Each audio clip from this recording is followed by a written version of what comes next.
사랑 노래합니다.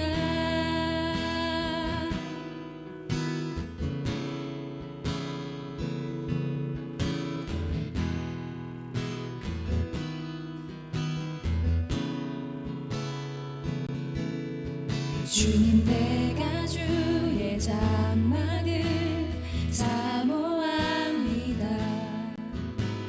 오직 주의 임재를 갈망합니다. 주의 집에서의 하루가 다른 곳의 첫날보다 좋으니 주 사랑 안에 머물며 사랑 노래합니다. 나의 평생에 단 한 가지 소원, 주의 아름다우심 보며 사랑 노래하는 것. 나의 왕 되신 주님의 얼굴 구하며 주 사랑 안에 머물러 사랑 노래합니다.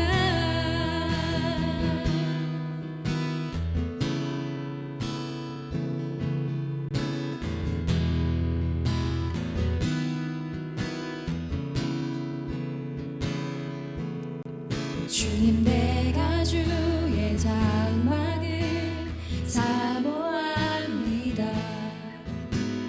오직 주의 임재를 갈망합니다. 주의 집에서의 하루가 다른 곳의 첫날보다 좋으니 주 사랑 안에 머물러 사랑 노래합니다. 나의 평생에 단 한 가지 소원, 주의 아름다우심 보며 사랑 노래하는 것. 나의 왕 되신 주님의 얼굴 구하며 주 사랑 안에 머물러 사랑 노래합니다. 나의 평생에 단 한 가지 소원, 주의 아름다우심 보며 사랑 노래하는 것. 나의 왕 되신 주님의 얼굴 구하며 주 사랑 안에 머물러 사랑 노래합니다.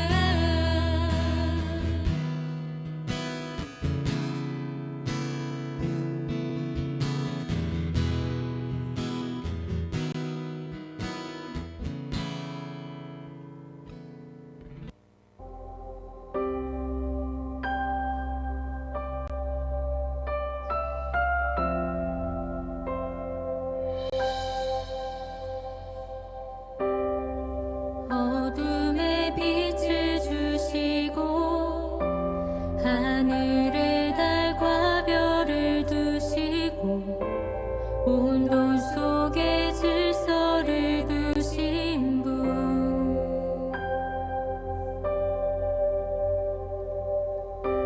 저녁이 가고 아침 올 때 온 땅에 새 소망을 주시고 창조주의 사랑이 우리를 빚으셨네.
믿으시죠?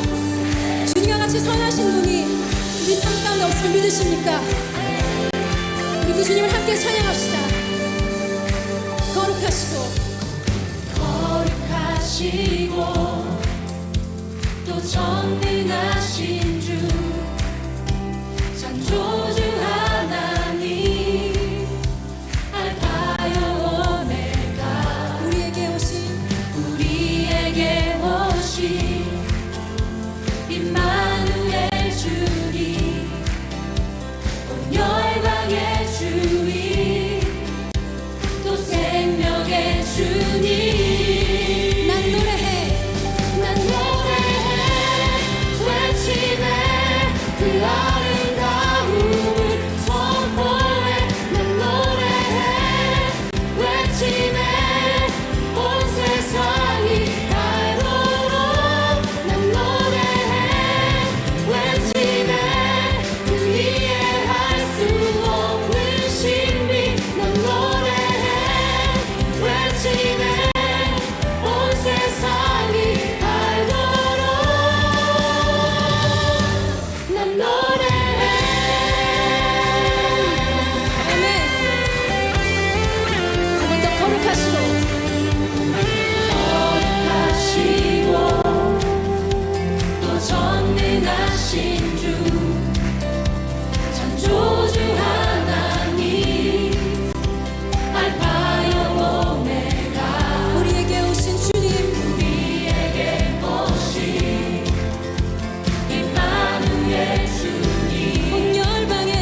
말씀이신 예수 진실하신 조대 사랑으로 그 진리로 주께 와서 듣고 주님께 배우라 몸으로 보이신 예수께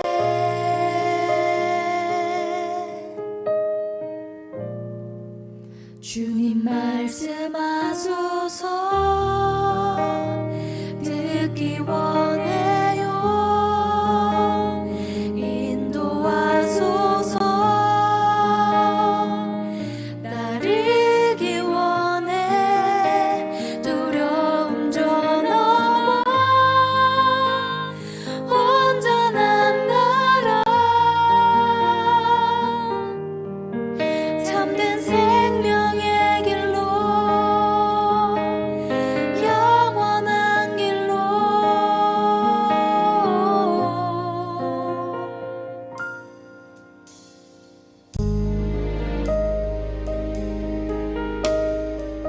오늘도 친히 그 말씀으로 우리에게 말씀하시는 예수님, 말씀이신 예수님, 주님 앞에 함께 고백합시다. 말씀이신 예수,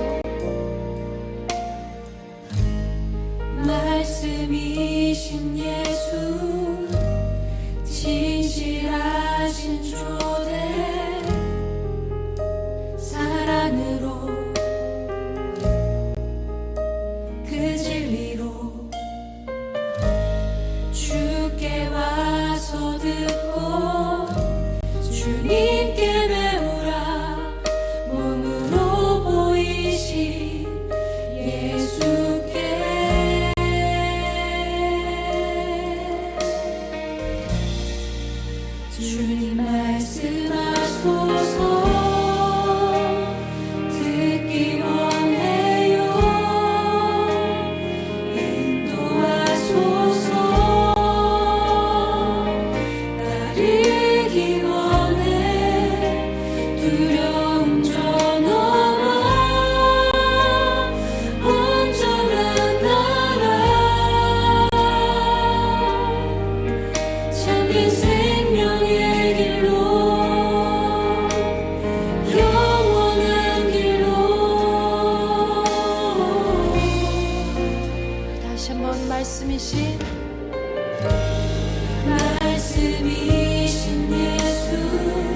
말씀이신 신비를 부르시는 자리로 아버지 우리가 나아오기 원합니다.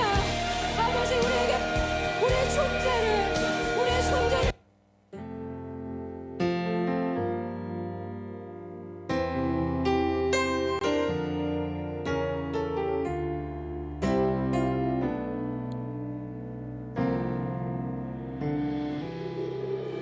오늘 이곳에 계신 성령님 우리의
내가 나의 소망을 주의 규례에 두었습니다.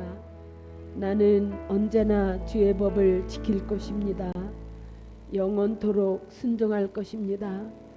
내가 자유롭게 걸어 다닐 것입니다. 이는 내가 주의 교훈들을 따랐기 때문입니다. 이는 내가 주의 명령들을 기뻐하고 내가 그것들을 사랑하기 때문입니다. 나의 손을 들어 내가 사랑하는 주의 명령들을 찬양합니다. 내가 주의 법령들을 깊이 생각합니다. 주의 종에 대하신 주의 말씀을 기억하십시오. 주께서 내게 소망을 주셨습니다. 주의 약속이 나의 생명을 보존합니다. 이것이 내가 고통 가운데 있을 때에 내게 위로가 됩니다. 주의 교훈에 순종하는 것이 나에게 축복이 됩니다. 여호와여, 주는 나의 몫입니다. 내가 주의 말씀에 순종하기로 약속하였습니다.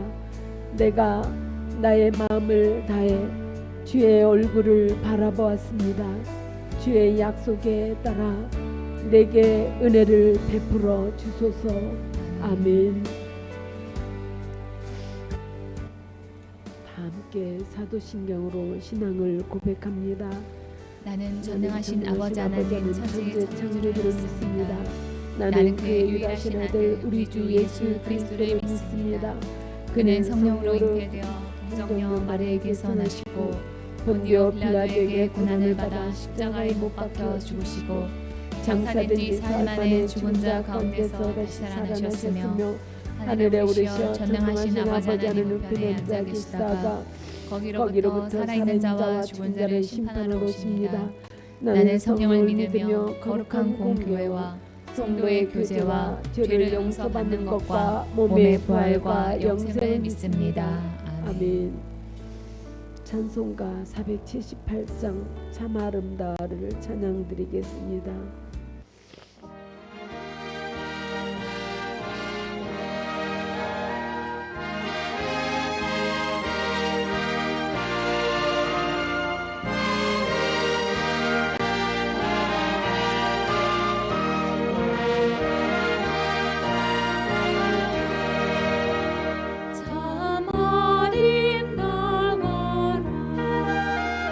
주님의 세계니 저솔로 멍에어 보다 더 고운 내가 바라 주 찬송하리니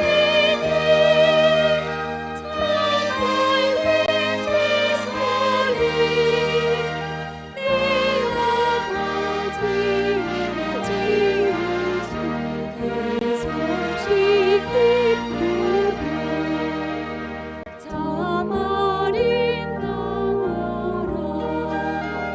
주님의 세계니 저 아침에 저녁도 밤하늘 빛나며 엉망한 바다와 내리는 하늘이 아주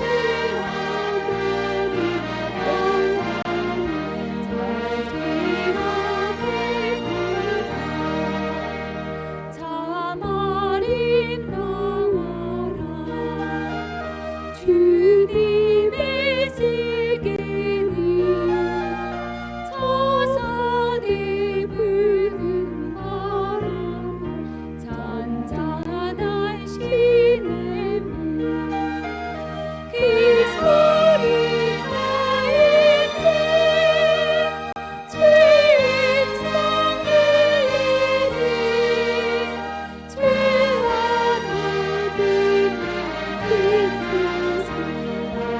하나님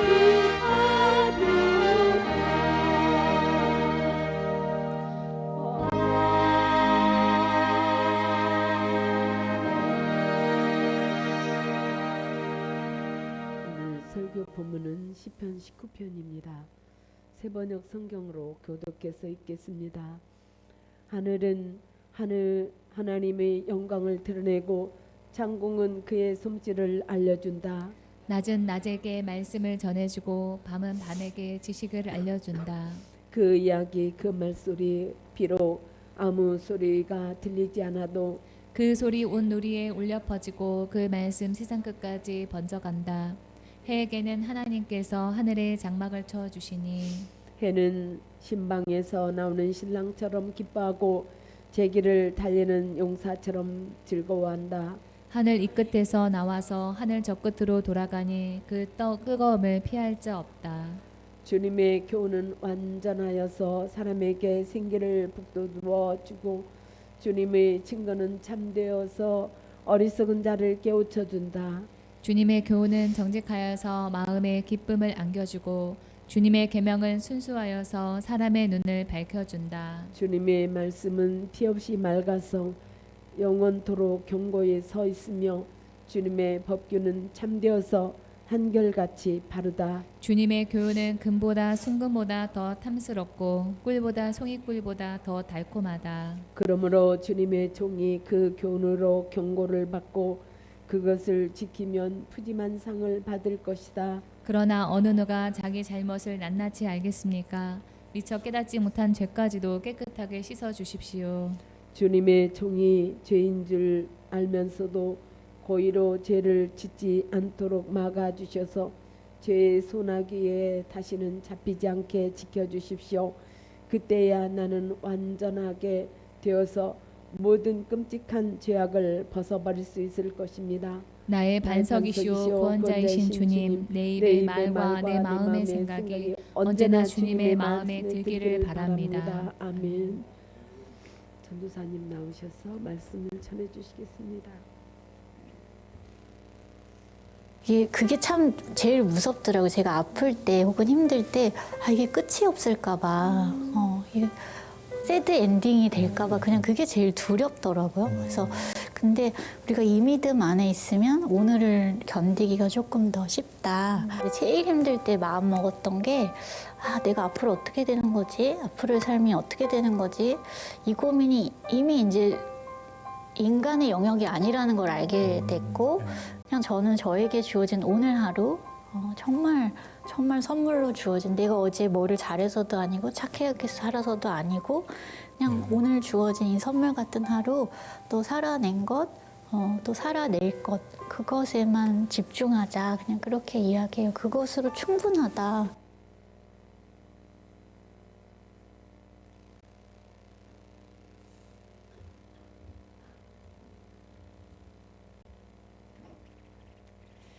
네, 오늘 본문인 시편 19편은 네 부분으로 나눌 수가 있습니다. 안 넘어가네요. 네. 1절에서 6절은 자연을 통해서 하나님을 찬양하고 있고요. 또 7절에서 11절은 하나님의 말씀의 완전함과 묵상의 즐거움을 말하고 또 12절, 13절은 죄를 멀게 하기를 바라면서 14절에서 생활이 주님이 오시기에 흡족하기를 소원하는 그런 내용으로 구성되어 있습니다. 다윗이 왜 이렇게 시를 구성했을까를 생각하면서 제가 내린 결론은 하나님이 우리에게 바라시는 것이 바로 이 네 가지라고 하는 것입니다. 자연을 보고 하나님을 생각하며 즐거워하자. 하나님의 말씀의 완전함과 묵상의 즐거움을 알아가는 그런 삶을 살자. 죄를 멀리하는 삶을 추구하자. 생활이 주님이 오시기에 흡족한 삶을 살기를 소원하자라고 하는 것입니다. 이것이 하나님께서 19편을 통해서 우리에게 원하시는 그러한 삶입니다. 오늘 본문인 시편 19편을 통해서 하나님이 우리가 어떻게 살기를 원하시는가 그것을 함께 좀 생각해 봤으면 좋겠습니다. 하나님이 우리에게 원하시는 것 첫 번째는 자연을 보고 하나님을 생각하면서 즐거워하자라고 하는 것입니다. 다윗은 하늘을 보면서 하나님을 생각하고 찬양했습니다. 1절 보겠습니다. 하늘이 하나님의 영광을 선포하고 궁창이 그의 손으로 하신 일을 나타내는도다. 다윗은 하늘을 보면서 하나님이 살아서 역사하시며 하나님이 이 세상 모든 것을 다 창조하셨다. 이 모든 세상의 모든 것이 다 하나님에 대해서 말하고 있다라고 합니다. 그런데 여러분 우리는 어떤가요? 오늘도 이렇게 하늘을 보기나 하셨습니까? 하늘을 또는 이 하늘을 보면서 오늘은 날씨가 또 얼마나 더우려나 어제는 비가 왔는데 오늘은 비가 안 오려나 이런 이 생활에 찌든 삶에 찌든 그런 생각만 하고 계시지는 않습니까? 저는 사람이 가장 아름답고 건강이 가장 좋을 때고 또 이 지적인 능력도 적절하다 싶은 때가 20대라고 생각을 합니다. 그래서 20대인 친구들이 이렇게 앞에 지나가면은 제가 얼마나 부러운지 모릅니다. 이 대학원에서 20대 친구들을 많이 제가 보는데요. 그러면은 저도 모르게 좋을 때다 이런 말이 절로 나옵니다. 하지만 막상 제가 20대일 때는 그때가 그렇게 좋은지를 몰랐어요. 어쩌다 보니 몸은 커져 있는데 아직 세상살이는 두렵고 또 할 일이 많아서 마음에 여유가 없었습니다. 그래서 제가 20대 때는 제대로 된 여행 한 번을 가보지를 못했습니다. 30대에 들어서 이 직장 생활에서 이제 조금 여유가 생기면서부터 여행을 다니기 시작했는데요. 그때도 마음에 뭐 어떤 여유가 있어서 간 것이 아니라 남들 다 가는 여행인데 나도 한번 가보자 이런 마음으로 갔던 게 더 컸던 것 같아요. 그래서 마음에 여유가 뭐 그때도 그렇게 있었던 건 아니었던 것 같고 또 여행지에 가서도 다음에 와서 여행 갔다 와서 세상 일 또 이렇게 회사 일을 할 거를 생각을 하면서 답답하다 하면서 그러고 다녔던 그런 기억이 있습니다. 그래서 그 이유가 뭘까? 내가 왜 그렇게 마음에 여유가 없었을까?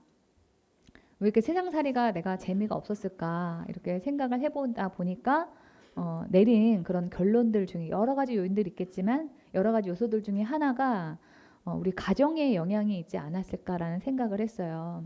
저희 어머니는 매일 아팠고 하루도 아프지 않다 이런 말을 하는 거를 들어본 적이 없습니다. 매일 아프셨어요. 매일 어디가 아프다 여기가 아프다 요즘도 그러거든요. 맨날 그런 얘기 하시고 그 다음에 만약에 이제 엄마가 그런 얘기를 내가 못 들었다 그러면은 밤에 앓는 소리를 들으면서 저는 잠을 잤습니다. 그래서 저희 외할머니가 자녀가 많았는데요. 한 10명에 가까운 자녀가 있다 보니까 이 자식도 걱정 저 자식도 걱정 이렇게 하느라고 저희 할머니가 또 걱정이 굉장히 많으셨어요. 그래서 제가 그런 얘기를 이렇게 자주 이렇게 듣다 보니까 삶이라는 게 행복하지 않다 이런 생각을 제가 많이 했던 것 같습니다. 그래서 제가 이렇게 사는 게 무슨 이유가 있나 이렇게 살 바에야 빨리 죽는 게 낫지 않나 이런 생각을 자주 하며 살았기 때문에 제가 자녀를 키우는 분들에게 특별히 드리고 싶은 얘기는 절대 아이들에게 삶이 원래 힘든 거다. 힘들지만 태어났으니까 그냥 사는 거다. 죽지 못해도 산다. 이런 부정적인 얘기를 절대 하시면 안 된다라고 하는 겁니다. 그러면 우리가 자녀들에게 삶에 대해서 어떻게 말을 해야 되는가 제가 생각을 해봤는데요. 사는 게 힘들고 어려운 일도 많이 있긴 하지만 살다 보면 좋은 일도 일어나고 재미있는 일도 많이 있다. 하나님이 주신 생명이기 때문에 삶을 소중하게 여기며 살아야 된다. 이렇게 말해야 한다고 생각합니다. 삶을 부정적으로 생각하고 말하는 것은 저희 가정만의 어떤 특수성일 수도 있지만 대다수 한국인들의 특징이기도 한 것 같습니다. 식민지로서 당한 수탈의 아픔, 가난과 전쟁, 또 급격한 산업화로 인한 빨리빨리 문화, 무한 경쟁 속에서 우리 한국인들이 살아남으려고 하다 보니까 한국 사람들의 마음에 대체로 여유가 없습니다. 제 친구가 20대에 호주에서 좀 살고 오더니 갔다 와서 저에게 하는 말이 호주에서는 시간이 느리게 갔는데 한국에서는 시간이 빨리빨리 가는 것 같다. 그래서 자기도 한국에 오면은 뭐든 빨리빨리 해야만 될 것 같은 그런 마음이 든다는 거예요. 그래서 제가 그 친구에게 물어봤습니다. 다 세상 사람들 다 그러고 사는 거 아니었어? 호주 사람들은 안 그래? 그랬더니 그 친구가 안 그렇다는 거예요. 그러면서 한국 사람들이 불쌍하다 이런 얘기를 했습니다. 저에게 이 세상은 죽지 못해서 사는 곳, 사는 재미와 여유가 없는 곳 이런 부정적인 생각만 가득했었는데요. 지금은 어떨까요? 지금은 그렇지 않습니다. 성경을 묵상하면서 제가 보니까 그 하나님의 저를 향한 그 마음이 느껴졌는데요. 하나님의 마음은 전혀 그렇게 부정적이지 않다라고 하는 것을 제가 느꼈습니다. 성경을 묵상하면서 느낀 그 하나님의 마음은 사랑하는 지냐 세상을 즐겨라. 내가 너를 위해서 맑고 파란 하늘을 만들었고 꽃이 피어나게 했고 네가 좋아하는 초록색 나무들이 푸릇푸릇 자라나게 했고 내가 보석처럼 하늘에 밤에 별을 뿌려놓았다. 그것들을 보면서 네가 행복해해라. 하나님이 저에게 그렇게 말씀하시는 거예요. 여러분이 하나님의 입장이 되어서 한번 생각해 보시기 바랍니다. 여러분이 아주 신경 써가지고 흙을 쪼물쪼물 해가지고 세상에 딱 한 점밖에 없는 그런 작품을 만들어 놨어요. 코에 생기를 불어넣고 살아 움직이게 했는데 얘가 이렇게 사는 모습을 보니까 세상 다 산 것 같고 어둡고 늘 우울해. 걱정 의심이 가득 차 있어. 그러면은 여러분들이 이 아이를 보는 그 마음이 여러분들이 어떻겠어요? 세상은 살만한 가치가 있어. 세상 사는 일이 너무 즐겁고 보람차. 기뻐하고 신나. 이렇게 하는 게 하나님이 보시기에 더 좋지 않겠습니까? 그렇게 하나님은 우리가 이 세상을 즐겁게 살기를, 어렵지만 살만한 곳이라고 생각하면서 행복해하기를 하나님이 원하십니다. 여러분은 어떠십니까? 전도사님, 그거는 마음에 여유가 있는 사람들이나 누리는 사치 같은 그런 생각이지. 나는 마음에 여유가 없어서 자연을 느낄 새도 없어요. 하시는 분이 있지는 않습니까? 오늘 본문 시편 19편을 통해서 자연을 통해서 하나님을 찬양한 이 다윗을 보면은 다윗의 그 삶 또한 그 삶에 여유가 없기는, 어렵기는 매 한 가지였습니다. 가정에서 다윗이 막내였지만 다른 형제들과 어머니가 다를 것으로 추정이 될 정도로 다윗은 가정에서 사랑받고 인정받는 그런 아들이 아니었습니다. 이 사무엘상에 보시면은 다윗이 아직 소년일 때 혼자 양을 치러 나가서 사자도 잡고 곰도 잡았다. 다윗이 이렇게 말하는 장면이 나오거든요. 그랬다는 것은 집에서 다윗에게 양 몇 마리 주면서 광야에 나가가지고 죽든지 살든지 알아서 해라. 이렇게 내버려두는 존재였다라고 하는 것을 말해주는 것입니다. 그러다 이 다윗이 골리앗을 죽이고 난 다음에 인기를 얻고 나자 또 사울왕의 눈밖에 나서 반역죄를 뒤집어쓰고 10년이 넘게 도망다녀야 했습니다. 또 왕이 되고 난 다음에 7년 동안은 이스라엘의 온 그 지파의 마음을 얻기 위해서 그 전국적인 지지를 얻으려고 애를 써야만 했습니다. 또 하나님이 다윗이 피를 많이 흘렸다라고 얘기를 하실 정도로 다윗에게는 적이 아주 많았고요. 전쟁에도 이골이 난 그런 사람이었습니다. 나중에는 자신의 죄와 그로 인한 그 자식 문제로 인해서 골머리를 앓았습니다. 늘 적에게 쫓기면서 생과 사의 그 중간에서 왔다 갔다 했던 그런 인물이 바로 다윗이었습니다. 그러니 다윗이 자연을 느낄 무슨 여유가 있었겠습니까? 그런데도 다윗이 오늘 본문과 같이 자연을 보면서 하나님을 찬양하는 시를 남긴 그러한 일을 통해서 우리가 하나님을 신실하게 따르면 하나님이 우리의 마음에 상황과 관계가 없는 여유를 주신다라고 하는 것을 알 수 있습니다.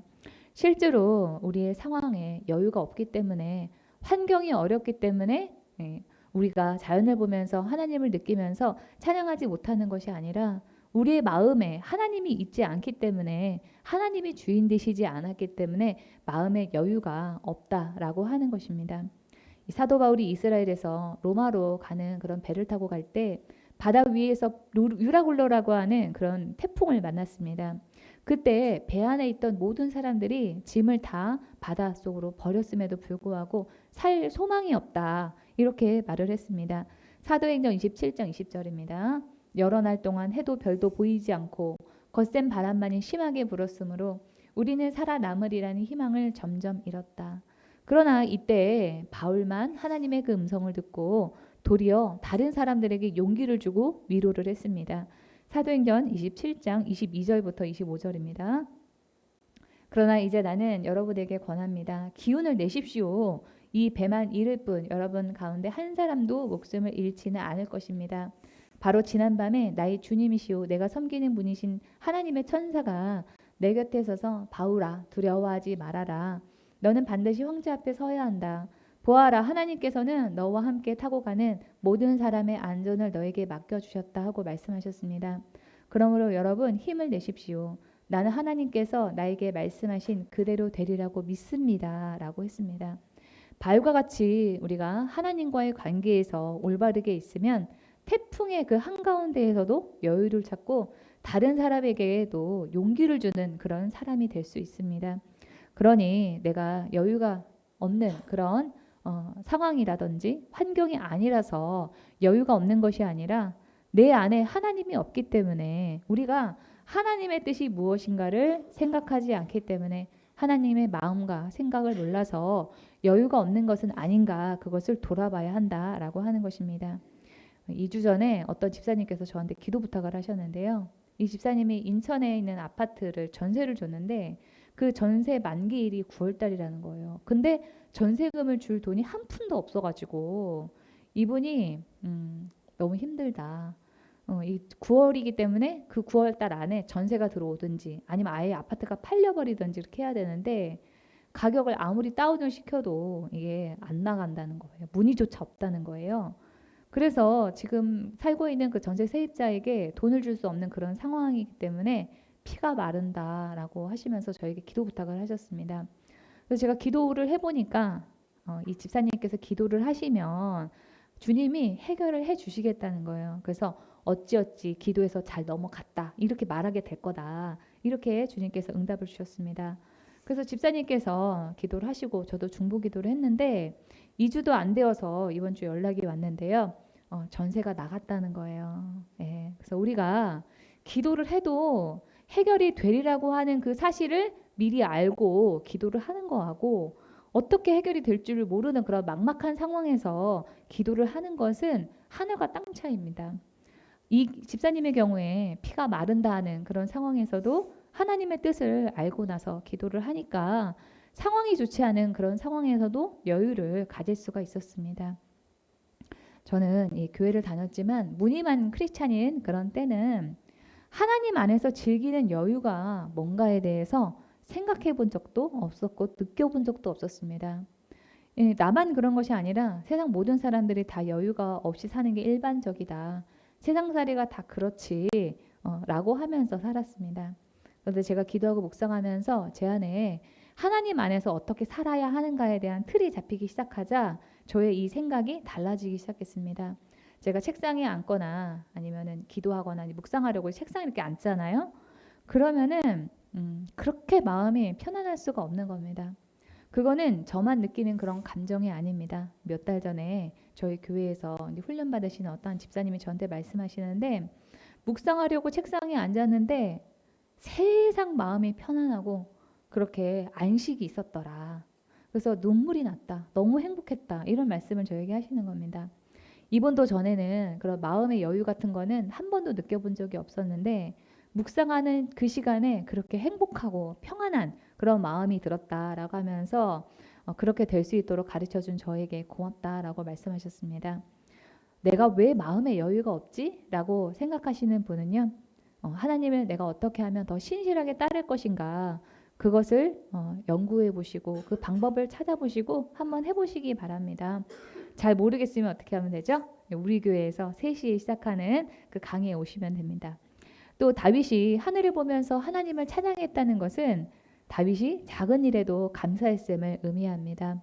이 하늘이라고 하는 곳은 누구나 어떤 비용도 들이지 않고 쉽게 볼 수 있는 곳으로 이 하늘을 본다는 것은 우리 일상의 아주 작은 일 중에 하나입니다. 그런 하늘을 보는 소소한 그런 일을 통해서 다윗은 하나님을 느꼈습니다. 저는 우리 안에 그 영이 회복되었음을 알려주는 그 척도 중에 하나는 우리가 자연을 보면서 너무 좋다 이렇게 하는 그런 마음이 있다라고 하는 겁니다. 우리 영이 회복되면은 하나님의 마음이 우리 안에 부어져 가지고 하나님의 마음과 우리의 마음이 하나가 되는데요. 하나님이 세상을 창조하시고 난 다음에 가장 많이 하신 말씀이 뭐였냐면 보시기에 좋았더라라고 하는 것입니다. 창세기 1장 4절에서 4절과 우리 21절 이렇게 보겠습니다.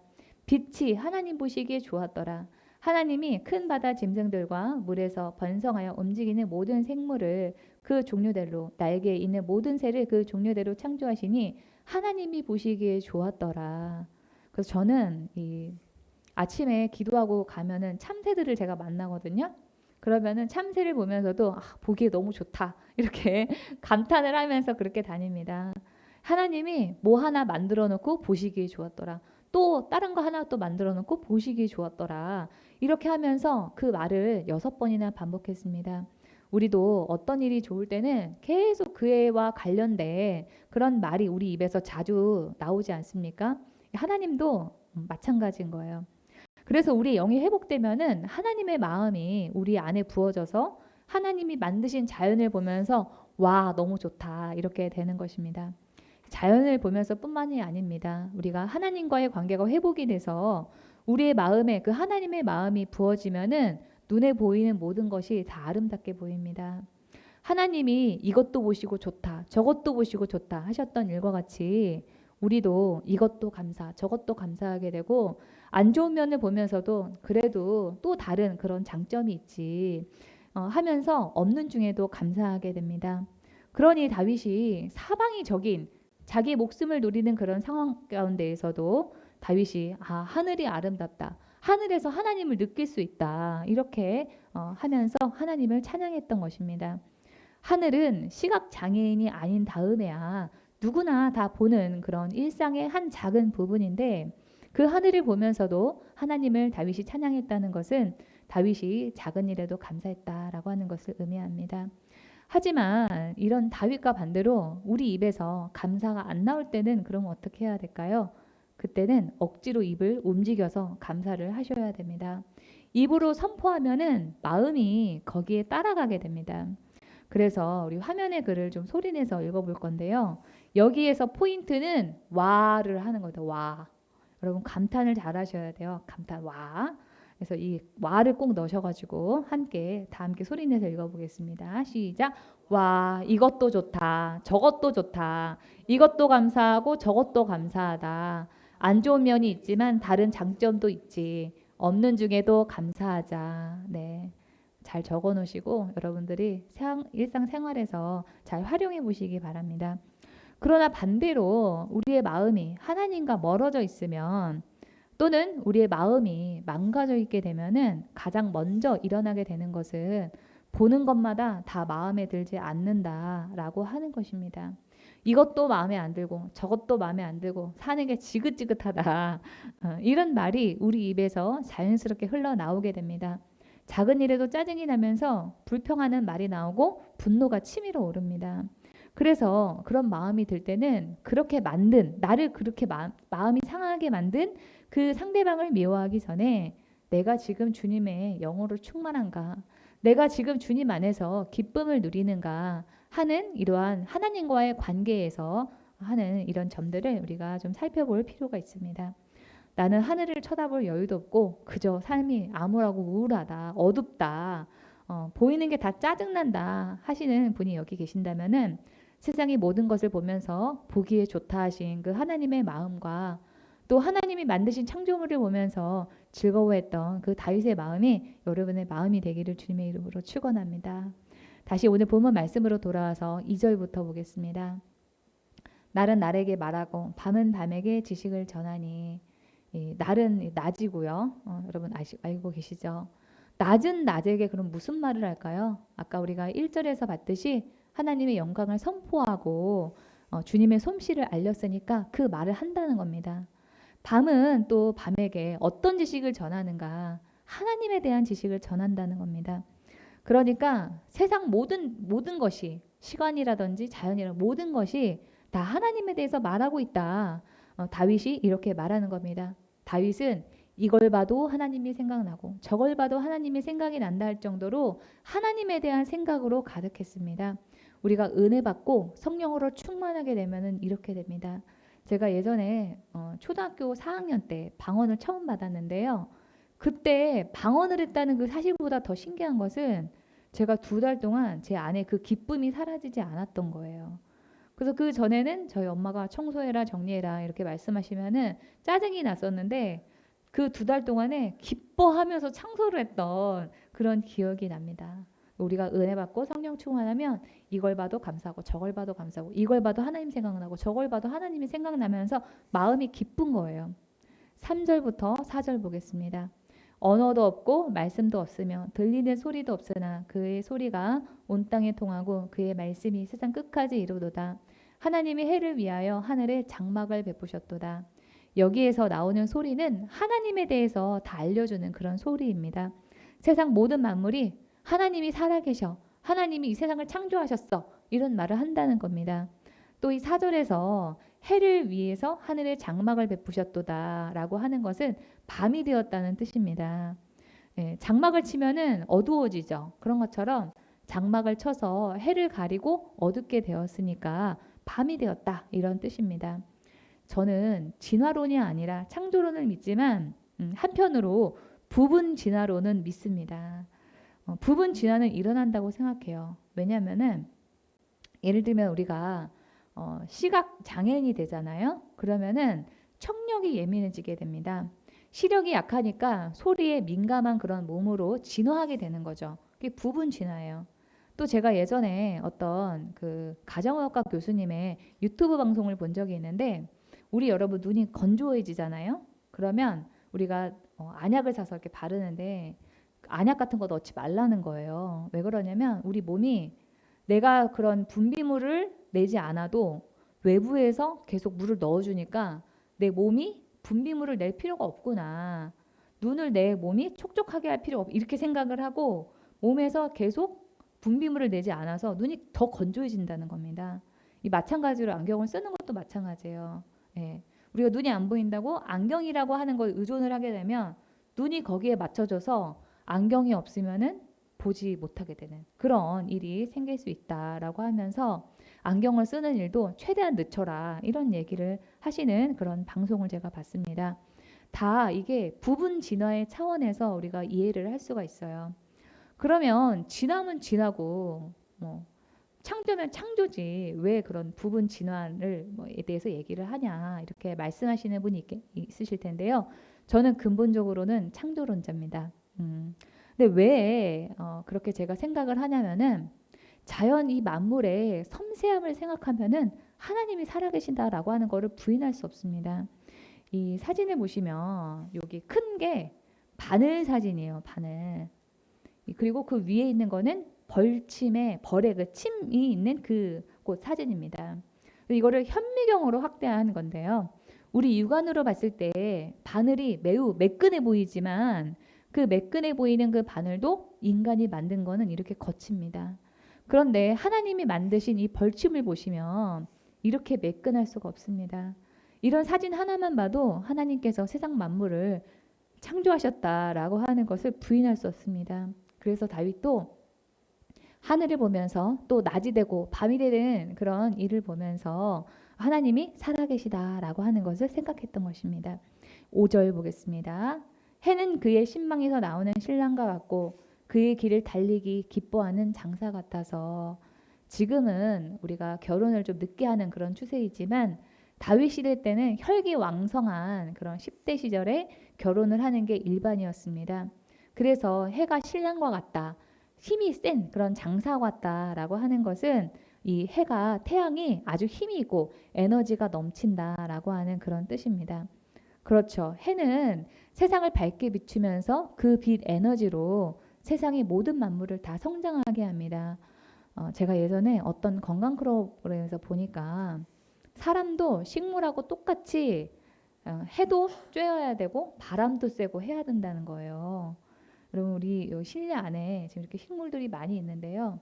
이 식물들이 바람이 없잖아요. 그러면 이파리가 하나 둘씩만 떨어져 나갑니다.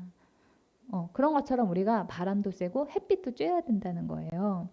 이 햇빛이 해로운 것이 아니라 혈관 그런 확장, 살균 작용, 암의 치료와 예방에 중요한 그 비타민 D를 합성하는 아주 중요한 역할을 하고 있다고 그래요. 그래서 여러분들이 시간만 나면은 햇빛을 자꾸 쬐려고 하셔야 됩니다.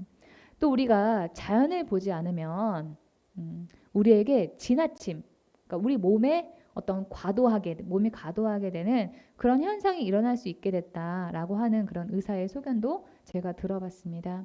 오늘 본문 19편에서 시편 19편에서 다윗이 하늘을 보고 해를 봤던 게 그냥 본 게 아니라 그냥 성경에 나와 있는 그런 일반적인 그런 찬양시가 아니라 우리 건강을 위해서 아주 좋은 그런 일입니다.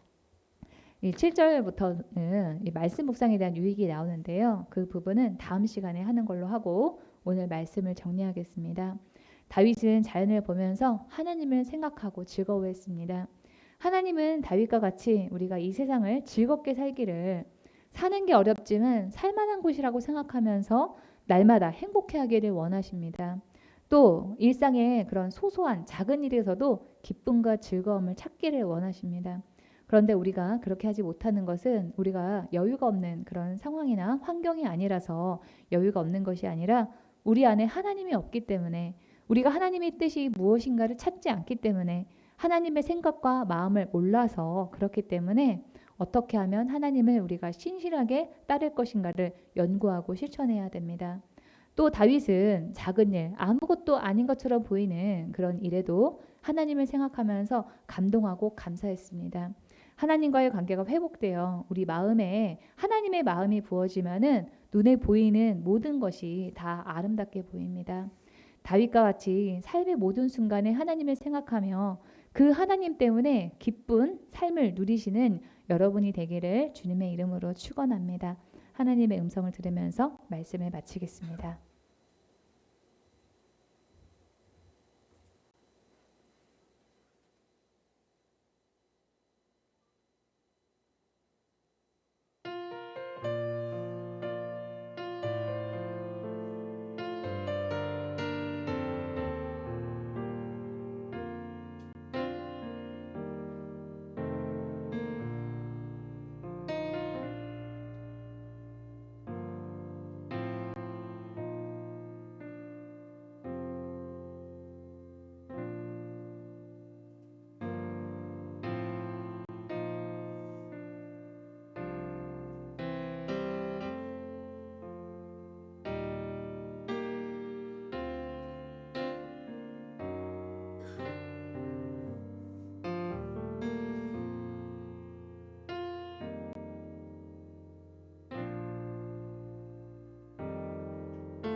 시간은 치유와 회복을 위해서 기도하는 시간을 갖도록 합니다. 본인의 일터와 사업을 위해서, 진로의 문제 돌파를 위하여, 아프신 분은 치유를 위하여, 각자에게 처한 개인적인 문제를 위해서 주여 삼창 부르고 통성으로 기도합니다. 주여, 주여, 주여.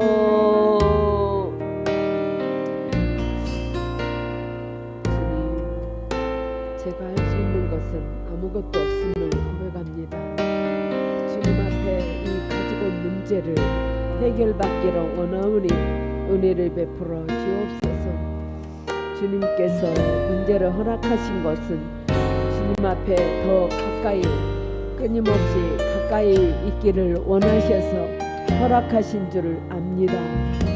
주님, 이 문제를 가지고 끊임없이 기도하는 자 되게 하여 주옵소서. 수고하고 버거운 짐진 자들아 다 내게로라. 내가 너희를 쉬게 하리라. 주님 약속하지 않았습니까? 주님, 이 문제를 해결하여 주시고 주님 안에서 힘을 얻게 하여 주옵소서. 문제가 변하여 축복이 되게 하시고 문제를 통하여서 더욱 주님 앞에 가까이 가기를 원하오니 은혜를 베풀어 주옵소서. 주님, 주님 앞에 더 마음 드리고 시간 드리게 하여 주옵소서. 주님이 이 문제를 허락하셨건만 주님, 제가 깨닫지 못했습니다. 주님, 저의 죄악을 주님의 보혈로 정결케 씻어 주시옵소서. 늘 껴서 기도하는 자 되게 하시고 주님을 더욱 가까이 대면할 수 있도록 은혜 베풀어 주옵소서. 주님, 이 문제를 해결하여 주시고 오직 주님의 영광이 드러날 줄로 확신합니다. 주님, 도우소서. 인도하여 주옵소서. 예수 이름으로 기도합나이다. 아멘. 질병의 치유를 위해서 기도하시는 분은 아픈 부위에 손을 얹고 기도하시고요. 지혜를 받기 원하시는 분은 머리에 손을 얹고 함께 기도합니다. 마음이 상하신 분이나 가지고 문제를 해결받기 원하시는 분은 가슴에 손을 얹고 함께 기도합니다. 우리의 질고와 육신의 연약함을 주님께 맡깁니다. 예수 이름으로 명하노니 질병은 제거될지어다. 병을 일으키는 병만은 분리돼 떠나 갈지어다. 통증은 사라지고 염증은 줄어들고 없어질지어다. 예수 이름으로 명하노니 통증과 붓기는 빠지고 회복될지어다. 예수 이름으로 명하노니 망가진 장기는 새롭게 될지어다. 주님의 보혈을 아픈 곳에 뿌리고 덮습니다. 주님의 손으로 직접 우리의 아픈 곳을 안수하여 주옵소서. 주님이 베푸시는 주의 기적을 이 시간에 경험케 하여 주옵소서. 빚과 가난과 또한 우리를 향한 하나님의 뜻이 아닙니다. 하나님은 우리가 물질의 어려움 없이 살기를 원하시며 우리에게 부여해 줄 수 있는 능력을 이미 주셨습니다. 부욕해 하시는 하나님의 은혜를 우리가 경험케 하여 주옵소서. 우리가 주님의 말씀에 순종할 때 우리 삶의 터전을 축복하시고 우리가 하는 모든 일이 형통케 역사하여 주옵소서. 형통케 하시는 성령의 기름을 부어 주옵소서. 우리 성도님들에게 만나는 사람들을 사로잡으시고 도움의 손길이 계속 이어지게 하여 주옵소서.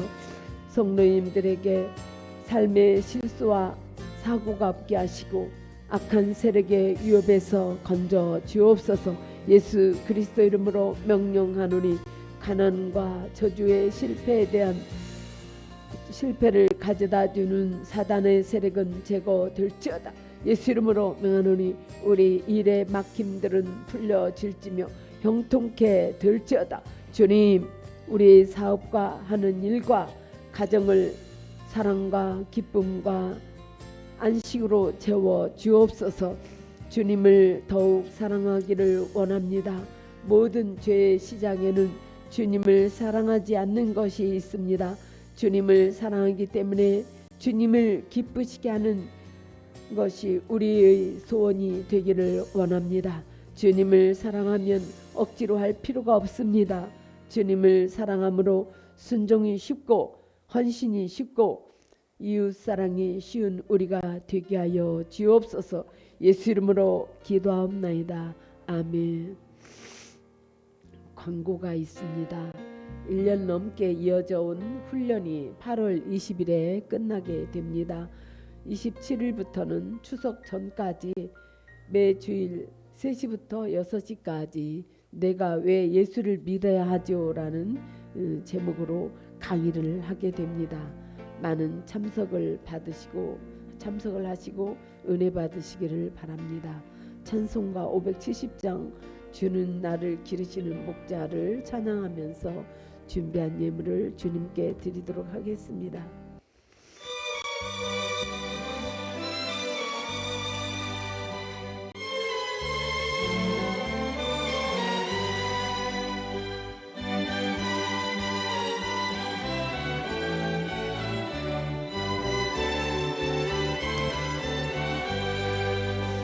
주는 나를 기르시는 목자요 나는 주님의 귀한 어린 양 푸른빛만 맑으시는 물가로 나를 이리 인도하여 주신다.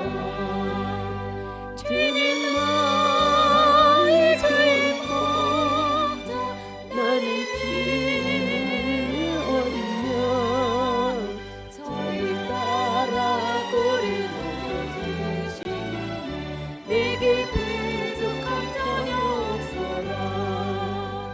예쁜 새를 노래하는 아침 너의 빛끼리 너의 영혼을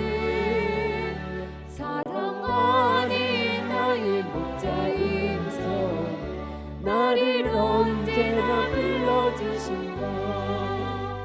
주는 나의 좋은 목자, 나는 그의 어린 양. 저를 따라 고를 먹여주시니 내게 부족함 전혀 없어라.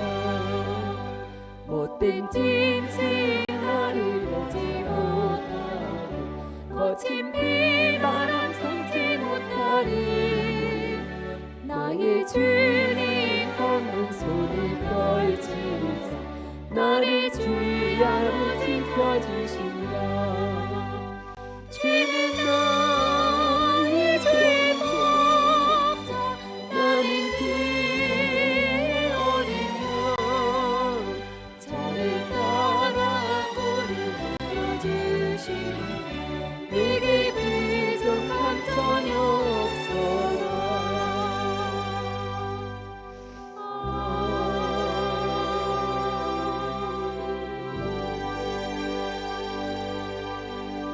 주님께 드린 예물을 위해서 기도합니다.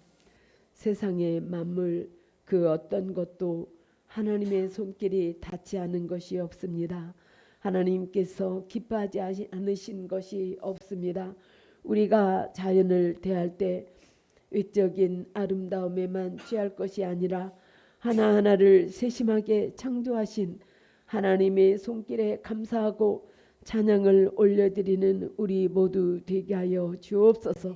자연을 통해서 우리에게 말씀하시는 주님의 음성을 듣게 하시고 하나님께서 마음과 정성을 다하여 우리를 심어주신 가정과 일터 그리고 삶의 자리에서 일어나는 일들을 통해서 하나님의 손길과 하나님의 인도하심을 발견하게 하여 주옵소서. 아멘. 주님이 제가 가진 모든 것의 주인이 되신다는 고백으로 기쁘게 온전한 11조와 감사의 물과 또한 주일원금과 선경금 건축원금을 자원하는 마음과 기쁨으로 드리는 헌신을 주님께서 받으시고 축복을 우리의 삶의 터전과 가정과 하는 일에 부어 주시옵소서. 이 예물이 쓰여지는 곳곳마다 주님의 복음의 역사가 일어나게 하시고 주님의 영광만이 온전히 드러나게 하여 주옵소서. 아멘. 예수 이름으로 감사하며 기도합나이다. 아멘. 아멘.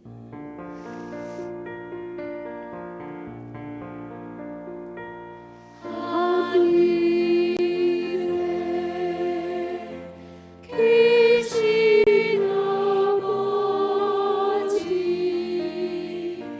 이름 거룩하사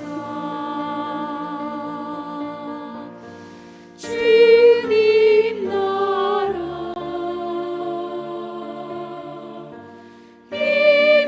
임하시고 뜻이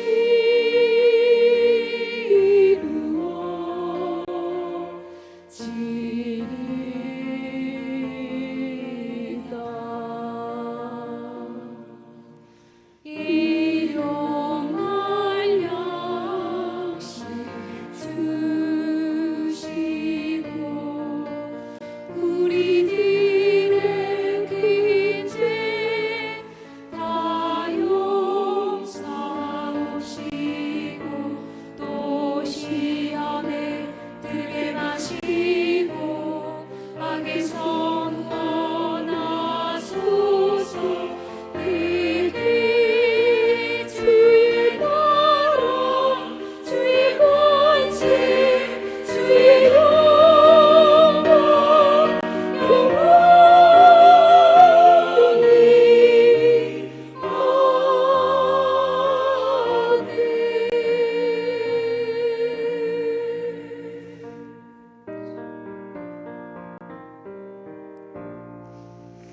이제는 우리 주 예수 그리스도의 은혜와 하나님 아버지의 지극하신 은혜와 성령의 주 교통 역사하심이 이제로부터 영원토록 기도집 교회와 성도들 위에 함께할지어다. 아멘. 아멘.